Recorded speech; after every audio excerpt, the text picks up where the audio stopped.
ಮಂಗಳೂರಿನಲ್ಲಿ ಬಿಜೆಪಿ ಕಾರ್ಯಕರ್ತರ high drama ನಡೆದಿದೆ. ಮುಖ್ಯಮಂತ್ರಿಗಳಿಗೆ ಕಪ್ಪು ಪಟ್ಟಿ ಪ್ರದರ್ಶನಕ್ಕೆ ಸಜ್ಜಾಗಿದ್ರು ಬಿಜೆಪಿ ಕಾರ್ಯಕರ್ತರು. ಬಿಜೆಪಿ ಯುವ ಮೋರ್ಚಾ ಕಾರ್ಯಕರ್ತರನ್ನ ಪೊಲೀಸರು ವಶಕ್ಕೆ ಪಡೆದಿದ್ದಾರೆ.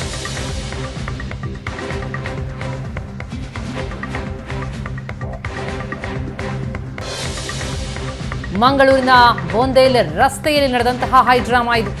ಕಾಂಗ್ರೆಸ್ ಸಮಾವೇಶಕ್ಕೆ ಅಂತ ಆಗಮಿಸ್ತಾ ಇದ್ರು ಸಿಎಂ ಸಿದ್ದರಾಮಯ್ಯ. ಆ ಸಂದರ್ಭದಲ್ಲಿ ಬಿಜೆಪಿ ಕಾರ್ಯಕರ್ತರ ಈ ಹೈ ಡ್ರಾಮಾ. ತಲೆಗೆ ಕಪ್ಪು ಪಟ್ಟಿ ಧರಿಸಿ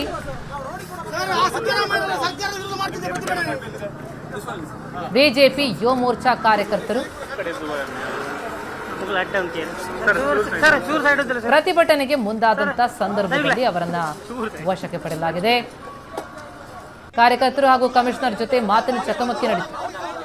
ರಾಮನಿಗೆ ವಿರೋಧ, ಹಿಂದೂ ಕಾರ್ಯಕರ್ತರ ಗಡಿಪಾರು, ದಕ್ಷಿಣ ಕನ್ನಡ ತೆರಿಗೆ ತಾರತಮ್ಯ ಇದೆಲ್ಲವನ್ನ ವಿರೋಧಿಸಿ ಬಿಜೆಪಿ ಯುವ ಮೋರ್ಚಾ ಕಾರ್ಯಕರ್ತರು ಈ ಆಕ್ರೋಶವನ್ನ ವ್ಯಕ್ತಪಡಿಸ್ತಾ ಇದ್ರು. ಅನುಮತಿ ಪಡೆದಿದ್ದೀರಾ ಅಂತ ಮಂಗಳೂರು ಕಮಿಷನರ್ ತರಾಟೆಗೆ ತೆಗೆದುಕೊಂಡರು. ಮಂಗಳೂರು ಕಮಿಷನರ್ ಅನುಪಮ್ ಅಗ್ರವಾಲ್ ಎಚ್ಚರಿಕೆ. ಕಮಿಷನರ್ಗೆ ತರಾಟೆ ತೆಗೆದಕ್ಕೆ ಬಿಜೆಪಿ ಕಾರ್ಯಕರ್ತರು ಆಕ್ರೋಶ ವ್ಯಕ್ತಪಡಿಸಿದ್ರು. ಆಗ ಬಿಜೆಪಿ ಕಾರ್ಯಕರ್ತರನ್ನ ಬಂಧಿಸಿ ಪೊಲೀಸರು ವಶಕ್ಕೆ ಪಡೆದಿದ್ದಾರೆ.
ಎಸ್ ದೃಶ್ಯಗಳು ನಾವೀಗ ನೋಡ್ತಾ ಇದ್ದೀವಿ.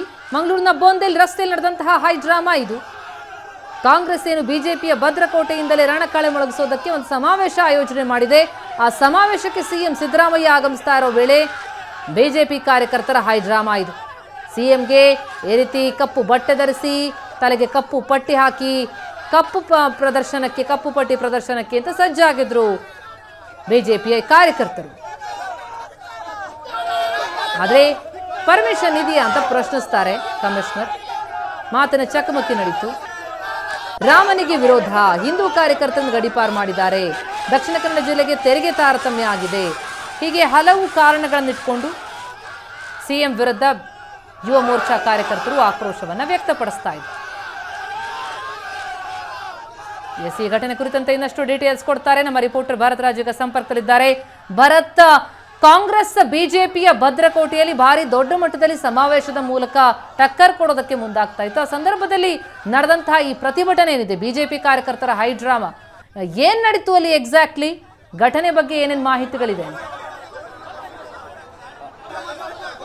ಪ್ರತಿಮಾ, ಇವತ್ತು ಕಾಂಗ್ರೆಸ್ ಸಮಾವೇಶಕ್ಕೋಸ್ಕರ ಮಲ್ಲಿಕಾರ್ಜುನ ಖರ್ಗೆ ಮತ್ತು ಮುಖ್ಯಮಂತ್ರಿ ಸಿದ್ದರಾಮಯ್ಯನವರು ಕಾರ್ಯಕ್ರಮಕ್ಕೆ ಆಗಮಿಸ್ತಾ ಇದ್ರು.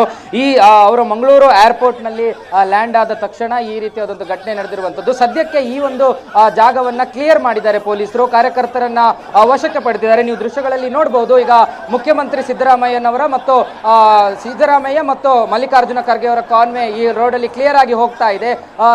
ಬಿಗಿ ಪೊಲೀಸ್ ಭದ್ರತೆಯಲ್ಲಿ ಅವರೀಗ ಅವರ ಏನು ಸಮಾವೇಶದ ಜಾಗಕ್ಕೆ ಹೋಗ್ತಾ ಇರುವಂತದ್ದು. ಸದ್ಯಕ್ಕೆ ಇಡೀ ಝೀರೋ ಟ್ರಾಫಿಕ್ ಮಾಡಿ ಅವರು ಆ ಒಂದು ಸಮಾವೇಶ ಜಾಗಕ್ಕೆ ಹೋಗ್ತಾ ಇದ್ದಾರೆ. ಸದ್ಯಕ್ಕೆ ಆ ಬೋಂದೇಲ್ನ ಪರಿಸರ ಏನಿದೆ ಆ ಪರಿಸರದಲ್ಲಿ ಸುಮಾರು ಹೆಚ್ಚು ಹೊತ್ತು ಆ ಒಂದು ಕಾರ್ಯಕರ್ತರು ನಿಂತಿದ್ರು. ಏಕಾಏಕಿಯಾಗಿ ಕಪ್ಪು ಬಟ್ಟೆಯನ್ನ ಧರಿಸಿ ಅವರು ಈ ಒಂದು ರಸ್ತೆ ನಿಮ್ಗೆ ಕಾಣ್ತಾ ಇದೆ, ಈ ರಸ್ತೆಯ ಉದ್ದಕ್ಕೆ ಅವರು ನಿಂತಿದ್ದಂಥದ್ದು. ಈ ಸಂದರ್ಭದಲ್ಲಿ ಅವರನ್ನ ತಡೆಯುವಂತ ಪ್ರಯತ್ನವನ್ನ ಪೊಲೀಸರು ಮಾಡ್ತಾರೆ. ಆದ್ರೂ ಕೂಡ ಅವರು ಯಾರ ಮಾತನ್ನು ಕೂಡ ಕೇಳೋದಿಲ್ಲ. ಕೇಳದೇ ಇದ್ದಂತ ಸಂದರ್ಭದಲ್ಲಿ ಅವರ ಒಂದು ಹಗ್ಗವನ್ನ ತಂದು ಅವರನ್ನ ತಡೆದು ಬದಿಗೆ ಸರಿಸ್ತಾರೆ. ಈ ಸಂದರ್ಭದಲ್ಲೂ ಕೂಡ ನಾವು ಮೌನವಾಗಿ ಪ್ರತಿಭಟನೆ ನಡೆಸ್ತೀವಿ, ನಾವು ಯಾವುದೇ ಕಾರಣಕ್ಕೂ ಕೂಡ ಅಡ್ಡಿಪಡಿಸೋದಿಲ್ಲ ಅನ್ನುವಂಥದ್ದನ್ನ ಬಿಜೆಪಿ ಕಾರ್ಯಕರ್ತರು ಹೇಳಿದಂಥದ್ದು. ಕೊನೆಗೆ ಮಂಗಳೂರು ಕಮಿಷನರ್ ಅನುಪಮ್ ಅಗರ್ವಾಲ್ ಅವರು ಸ್ಥಳಕ್ಕೆ ಬರ್ತಾರೆ. ಸ್ಥಳಕ್ಕೆ ಬಂದು ಅನುಮತಿ ಪಡೆಯದೆ ಪ್ರತಿಭಟನೆ ಮಾಡಲಿಕ್ಕೆ ನಾವು ಅವಕಾಶವನ್ನು ಕೊಡೋದಿಲ್ಲ, ನೀವು ಇಲ್ಲಿಂದ ಜಾಗ ಖಾಲಿ ಮಾಡಿ ಅನ್ನುವಂಥದ್ದನ್ನ ಹೇಳ್ತಾರೆ. ಆದ್ರೆ ಯಾವುದಕ್ಕೂ ಒಪ್ಪದೇ ಇದ್ದಂತ ಕಾರ್ಯಕರ್ತರು ರಸ್ತೆ ಮೇಲೆ ಕೂತು ಇನ್ನೇನು ಪ್ರತಿಭಟನೆ ಮಾಡಬೇಕು ಅನ್ನುವಂಥ ಸಂದರ್ಭದಲ್ಲಿ ಸಹಜವಾಗಿ ಮಂಗಳೂರು ಏರ್ಪೋರ್ಟ್ ನಲ್ಲಿ ಖರ್ಗೆ ಮತ್ತು ಸಿಎಂ ಸಿದ್ದರಾಮಯ್ಯ ಇಬ್ರು ಕೂಡ ಲ್ಯಾಂಡ್ ಆಗಿದ್ರು. ಇನ್ನೇನು ಕೆಲವೇ ಕ್ಷಣಗಳಲ್ಲಿ ಅವರು ಅಲ್ಲಿಂದ ಹೊರಡಬೇಕಾಗಿತ್ತು. ಹಾಗಾಗಿ ಅಂತಿಮವಾಗಿ ಕಮಿಷನರ್ ಸೂಚನೆ ಹಿನ್ನೆಲೆಯಲ್ಲಿ ಇದ್ದಂತ ಸುಮಾರು 30ರಿಂದ 40 ಕಾರ್ಯಕರ್ತರನ್ನ ಪೊಲೀಸರು ಬಂಧನ ಮಾಡಿರುವಂತದ್ದು. ಪೊಲೀಸರು ಬಂಧಿಸಿ ಸದ್ಯಕ್ಕೆ ಅವರನ್ನ ಬೇರೆ ಜಾಗಕ್ಕೆ ಕರೆದುಕೊಂಡು ಹೋಗಿದ್ದಾರೆ. ಹಾಗಾಗಿ ಈಗ ಆ ಕಂಪ್ಲೀಟ್ ಮಂಗಳೂರು ಏರ್ಪೋರ್ಟ್ ಇಂದ ಅಡ್ಯಾರ್ ವರೆಗಿನ ರಸ್ತೆಯನ್ನ ಝೀರೋ ಟ್ರಾಫಿಕ್ ಮೂಲಕ ಅವರಿಗೆ ನೇರವಾಗಿ ಅವರನ್ನ ಸಿಎಂ ಈಗ ಆ ರಸ್ತೆ ಅದೇ ರಸ್ತೆಯ ಮೂಲಕ ಹೋಗಿದ್ದಾರೆ. ಮಧ್ಯದಲ್ಲಿ ಅವರನ್ನ ಡೈವರ್ಟ್ ಮಾಡುವಂತ ಒಂದು ಸಾಧ್ಯತೆಗಳು ಕೂಡ ಇತ್ತು. ಆದರೆ ಕಾರ್ಯಕರ್ತರನ್ನು ಇಲ್ಲಿಂದ ಚದುರಿಸಿದ ಹಿನ್ನೆಲೆಯಲ್ಲಿ ಅವರನ್ನ ಅದೇ ರಸ್ತೆಯ ಮೂಲಕ ಅವರು ಹೋಗಿರುವಂತದ್ದು. ಇನ್ನು ಬಹಳ ಗಮನಿಸಬೇಕಾದಂತ ವಿಚಾರ, ಮಲ್ಲಿಕಾರ್ಜುನ ಖರ್ಗೆ ಅವರಿಗೆ ಈಗಾಗಲೇ ಜೀವ ಬೆದರಿಕೆ ಇರುವಂತಹ ಕಾರಣದಿಂದಾಗಿ ಅವರಿಗೆ Z+ ಭದ್ರತೆಯನ್ನು ಕೂಡ ಕೊಡಲಾಗಿದೆ. ಹಾಗಾಗಿ ಅವರ ಭದ್ರತೆಯ ಹಿತದೃಷ್ಟಿಯಿಂದ ಸಿಎಂ ಜೊತೆಗೆ ಅವರ ಭದ್ರತೆ ಹಿತದೃಷ್ಟಿಯಿಂದ ಕೂಡ ಒಂದಷ್ಟು ಗಮನ ಹರಿಸಬೇಕಾದಂತದ್ದು. ಇನ್ನು ಈಗ ಸಿಎಂ ಹೋಗಿದ್ದಾರೆ, ಅವರ ಜೊತೆ ಈಗ ಇನ್ನೊಂದು ಕಾನೂನು ಕೂಡ ಬರ್ತಾ ಇದೆ. ಅಂದ್ರೆ ಅತಿ ಹೆಚ್ಚು ಸಚಿವರು ಕೂಡ ಈ ಸಮಾವೇಶದಲ್ಲಿ ಭಾಗಿಯಾಗಲಿಕ್ಕೆ ಬರ್ತಾ ಇರುವಂತದ್ದು. ಅವರೆಲ್ಲರೂ ಕೂಡ ಬರ್ತಾ ಇದ್ದಾರೆ. ಅಂದ್ರೆ ಒಂದು ಸ್ಪೆಷಲ್ ಫ್ಲೈಟ್ ಮತ್ತು ರೆಗ್ಯುಲರ್ ಫ್ಲೈಟ್ ನ ಮೂಲಕ ಒಂದಷ್ಟು ಜನ ಈ ಒಂದು ಹೆದ್ದಾರಿಯ ರಸ್ತೆಯ ಮೂಲಕ ಹೋಗ್ತಾ ಇರುವಂಥದ್ದು. ಹಾಗಾಗಿ ಕಂಪ್ಲೀಟ್ ಆಗಿ ಸುಮಾರು ಒಂದು 5-10 ನಿಮಿಷದಿಂದ ಈ ರಸ್ತೆಯನ್ನು ಝೀರೋ ಟ್ರಾಫಿಕ್ ಮಾಡಲಾಗಿದೆ. ನೀವು ನೋಡ್ಬೋದು ದೃಶ್ಯಗಳಲ್ಲಿ ಸಾಲಾಗಿ ವಾಹನಗಳು ಬರ್ತಾ ಇದೆ, ಎಸ್ಕಾಟ್ ವಾಹನಗಳು, ಅದರ ಜೊತೆಗೆ ಪೊಲೀಸ್ ವಾಹನಗಳು, ಅಧಿಕಾರಿಗಳ ವಾಹನಗಳು, ಆಂಬ್ಯುಲೆನ್ಸ್ ಸೇರಿದಂತೆ ಏನು ಸಿಎಂ ಮತ್ತು ಬೇರೆ ಬೇರೆ ಏನು ಸಚಿವ ಸಂಪುಟದಲ್ಲಿರುವಂಥ ಸಚಿವರಿದ್ದಾರೆ ಅವರ ಎಲ್ಲರ ವಾಹನಗಳು ಕೂಡ ಸಾಲಾಗಿ ಬರ್ತಾ ಇದೆ. ಇನ್ನೇನು ಕೆಲವೇ ಕ್ಷಣ, ಈಗಾಗಲೇ ಅಲ್ಲಿ ಕಾಂಗ್ರೆಸ್ನ ಸಮಾವೇಶ ಆರಂಭ ಆಗಿದೆ. ಇನ್ನೇನು ಕೆಲವೇ ಕ್ಷಣಗಳಲ್ಲಿ ಸಮಾವೇಶದ ಜಾಗವನ್ನ ಸಿದ್ದರಾಮಯ್ಯ ಮತ್ತು ಮಲ್ಲಿಕಾರ್ಜುನ ಖರ್ಗೆ ತಲುಪಲಿಕ್ಕೆ ಇರುವಂತದ್ದು. ಹಾಗಾಗಿ ಇವತ್ತಿನ ಈ ಒಂದು ಇವರ ಬಿಜೆಪಿಯವರ ಪ್ರತಿಭಟನೆ ಏನಿದೆ, ಈ ಪ್ರತಿಭಟನೆ ಉದ್ದೇಶ ಇದ್ದಂಥದ್ದು 40% ಕಮಿಷನ್ ಆರೋಪ ಕಾಂಗ್ರೆಸ್ ಸರ್ಕಾರದ ಮೇಲೆ ಇರುವಂತದ್ದು.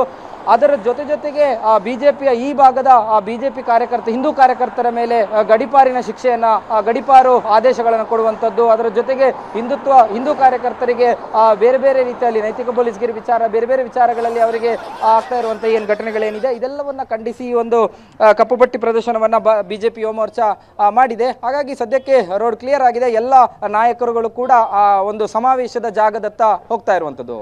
ಭರತ್, ಈ ಸಮಾವೇಶದ ಜಾಗದತ್ತಲೂ ಕೂಡ ಅಲ್ಲೂ ಏನಾದರೂ ಪ್ರತಿಭಟನೆಯ ಕಾವು ತಟ್ಟುವಂತ ಸಾಧ್ಯತೆ ಇದೆಯಾ? ಬಿಜೆಪಿಯಿಂದ ಅಂತಹ ಪ್ಲಾನಿಂಗ್ ಇರುವ ಸೂಚನೆಗಳೇನಾದರೂ ಕಂಡು ಬರ್ತಾ ಇದೆಯಾ? ಯಾಕಂದ್ರೆ ಬಿಜೆಪಿಯ ಭದ್ರಕೋಟೆ ಅಂತ ಕರೆಸ್ಕೊಳ್ಳುತ್ತೆ ಮಂಗಳೂರು, ಅಲ್ಲಿ ಈ ಸಮಾವೇಶವನ್ನ ನಡೆಸೋ ಮೂಲಕ ಕಾಂಗ್ರೆಸ್ ಟಕ್ಕರ್ ಕೊಡೋದಕ್ಕೆ ಮುಂದಾಗಿರುವ ಹಿನ್ನೆಲೆಯಲ್ಲಿ ಬಿಜೆಪಿ ಕಡೆಯಿಂದ ಸಹಜವಾಗಿ ಪ್ರತಿರೋಧಗಳಿದ್ದೇ ಇರುತ್ತೆ.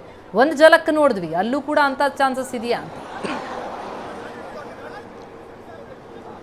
ಪ್ರತಿಮಾ, ಹೌದು. ಯಾಕಂದರೆ ಈಗಾಗಲೇ ಸಮಾವೇಶ ನಡೀತಾ ಇರುವಂಥ ಜಾಗ ಮಂಗಳೂರಿನ ಅಡ್ಯಾರ್ನಲ್ಲಿರುವಂಥ ಸಹ್ಯಾದ್ರಿಯ ಖಾಸಗಿ ಶಿಕ್ಷಣ ಸಂಸ್ಥೆ. ಇದು ಮಂಗಳೂರಿನ MLC ಆಗಿರ್ತಕ್ಕಂಥ ಮಂಜುನಾಥ್ ಭಂಡಾರಿ ಅವರ ಮಾಲಕತ್ವದಲ್ಲಿರುವಂಥ ಶಿಕ್ಷಣ ಸಂಸ್ಥೆ. ಈ ಹಿಂದೆಯೂ ಕೂಡ ಕಾಂಗ್ರೆಸ್ ಅಲ್ಲಿ ಸಾಕಷ್ಟು ಸಮಾವೇಶಗಳು ನಡೆಸಿತ್ತು. ಸದ್ಯಕ್ಕೆ ಅಲ್ಲಿ ಬಿಗಿ ಪೊಲೀಸ್ ಭದ್ರತೆಯನ್ನು ಹಾಕಲಾಗಿದೆ. ಯಾಕಂದರೆ ಒಂದು ಮಲ್ಲಿಕಾರ್ಜುನ ಖರ್ಗೆ ಅವರಿಗೆ Z+ ಭದ್ರತೆಯ ರೇಂಜ್ ಇರುವಂಥದ್ದು. ಅದರ ಜೊತೆಗೆ ಸಿಎಂಗೂ ಕೂಡ ಅದೇ ರೀತಿಯಾದಂಥ ಭದ್ರತೆ ಇದೆ. ಅದರ ಜೊತೆಗೆ ಇಡೀ ಸಚಿವ ಸಂಪುಟ, ರಾಜ್ಯ ಸರ್ಕಾರದ ಇಡೀ ಸಚಿವ ಸಂಪುಟವೇ ಆ ಒಂದು ಸಮಾವೇಶದಲ್ಲಿ ಭಾಗಿಯಾಗ್ತಾ ಇರುವಂಥದ್ದು. ಈ ಎಲ್ಲ ಕಾರಣಗಳಿಂದ ಅಲ್ಲಿ 2,000ಕ್ಕೂ ಅಧಿಕ ಪೊಲೀಸರನ್ನ ನಿಯೋಜನೆ ಮಾಡಲಾಗಿದೆ.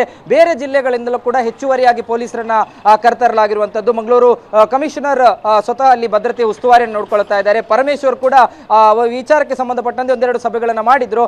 ಅಲ್ಲಿ ಭದ್ರತೆಗಳು ಹೇಗಿರಬೇಕು ಮತ್ತು ಅಲ್ಲಿ ಸುತ್ತಮುತ್ತ ಹೋಗುವಂತ ರಸ್ತೆಗಳಲ್ಲಿ ವಾಹನಗಳನ್ನ ಈಗಾಗಲೇ ನಿನ್ನೆ ಒಂದು ಆದೇಶವನ್ನು ಕೊಟ್ಟು ರೋಡ್ ಡೈವರ್ಟ್ ಮಾಡಲಾಗಿರುವಂತದ್ದು. ಬೆಳಿಗ್ಗೆ 8 ಗಂಟೆಯಿಂದ ಸಂಜೆ ಕಾರ್ಯಕ್ರಮ ಮುಗಿಯುವವರೆಗೂ ಕೂಡ ಅವರಿಗೆ ಪರ್ಯಾಯವಾಗಿ ಘನವಾಹನಗಳಿಗೆ ಪರ್ಯಾಯ ರಸ್ತೆಗಳನ್ನು ತೋರಿಸಿದ್ದಾರೆ. ಅದರ ಜೊತೆಗೆ ಡ್ರೋನ್ ಹಾರಾಟಕ್ಕೂ ಕೂಡ ನಿಷೇಧ ಇದೆ. ಸುಮಾರು 5 ಕಿಲೋಮೀಟರ್ ವ್ಯಾಪ್ತಿಯಲ್ಲಿ ಅಲ್ಲಿ ಡ್ರೋನ್ ಹಾರಾಟವನ್ನು ಕೂಡ ಮಾಡಬಾರದು ಅಂತ ಡ್ರೋನ್ ಹಾರಾಟಕ್ಕೂ ಕೂಡ ಒಂದು ನಿಷೇಧವನ್ನು ಹಾಕಿದ್ದಾರೆ. ಒಟ್ಟಾರೆಯಾಗಿ ಈಗಾಗಲೇ ಸಮಾವೇಶ ಆರಂಭ ಆಗಿದೆ.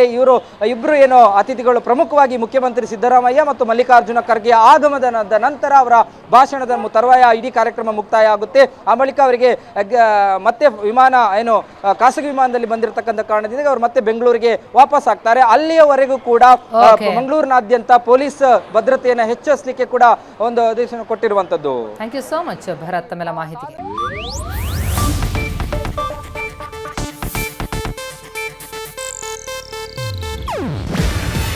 ಇದು ಏಷ್ಯಾನೆಟ್ ನ್ಯೂಸ್ ನೆಟ್ವರ್ಕ್ ಪ್ರಸ್ತುತಿ. ನೀವು ನೋಡ್ತಿದ್ದೀರಾ ಏಷ್ಯಾನೆಟ್ ಸುವರ್ಣ ನ್ಯೂಸ್.